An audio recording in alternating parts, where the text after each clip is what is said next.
He said, Shem, we read about Simon in the English, Shimon.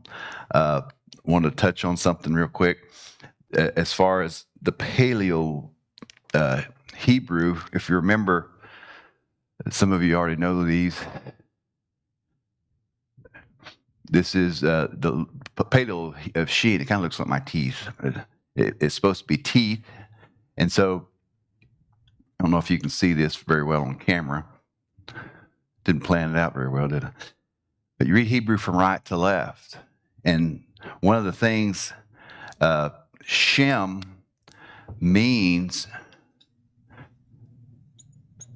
is name. Now, when you go into the Paleo Hebrew, you have to kind of go before the understanding of the Babylonian captivity, because that's what we have today. We have the modern script comes from Babylon. It comes from Babylonian influence. So this was how David's communicated. This is how he wrote. This is how Yahweh was communicating with the nation of Israel. This is how they talk. What does this mean? Teeth and water. What do you do with teeth? You eat, right? You eat food. What do you do with water? You drink the water. What do Yeshua say you have to do with my flesh? You have to eat my flesh. You're going to have to drink my blood. So this is the word Shem, and this is where we get the word lifestyle. It can mean lifestyle. Somebody tell me if I'm not spelling it right. I know there's a lot of teachers here. All right. First time for everything. Praise the Lord. It is a good day. So this is where we get the name Shimon. His name means has heard. And so this is why Shimon is translated in English as name. A lot of times you should have said, is there a coincidence that whenever Abraham goes to Melchizedek, he breaks out the bread and the wine? What do you do with bread? You eat it. What do you do with wine? You drink it. And so this is the connection of let this be your lifestyle. What are you doing when you're eating and drinking? You're entering into covenant. Bread represents his presence. We do this on Shabbat. Bless the bread. I guarantee you, Itzhak blessed the bread last night.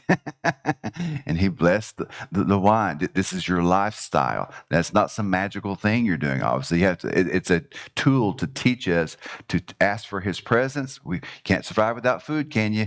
Can't survive without his presence. And to enter into covenant, that's his presence with you forever. Yeshua said, I'll be with you to the end of the age. This is your lifestyle. This is what it means to have faith. That this is the word Shem. This is why the son of Noah, one of his sons, is, guess what his name is? Shem. And he's his descendant. So it tells you what lifestyle he had, because his descendant is Abraham. Avi. And so you're seeing these connections all the way through. Because did the fall happen at a place of eating?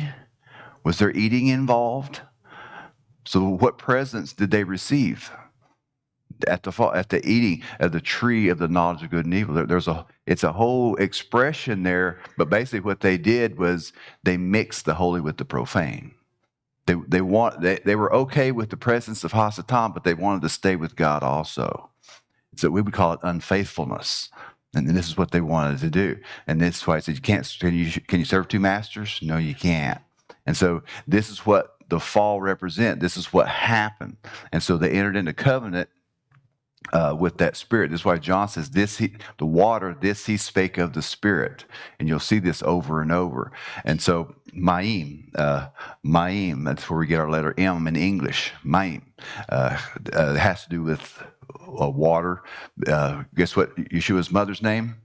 Miriam. Ma'im, his sister, Miriam. She's walking along the water. We're going to be reading about that. And so you're seeing all these connections to what they do. And so this is why you have to kind of back away from our Western modern mindset, and you have to look at how he was communicating to them at the time. And so they didn't have all the things that we have to deal with. There was no Santa Claus. There was no Easter Bunny. There's a lot of these things that are going on today. They weren't there. There was not all these modern Christianity things. There was no modern what we call rabbinical Judaism. There was a lot of things that there was no Islam. There was no Buddhism. None of these things existed back then. So there's a mindset that he's dealing with at the time. And first of all, when you understand who Abraham is, Avi, he's connected literally to, he's not that far from the flood. You look at his age, he's not that far. He knew these guys. He knew all these guys that had come through the flood. He knows who they are. And so not only is he connected to them, but now he's also told, your children are going to go down to Egypt. Did we read that in the Torah portion? Your children are going to go down to Egypt for a certain amount of time, but they're coming out. And so he's seeing all this. He's being told, so he's comprehending it all.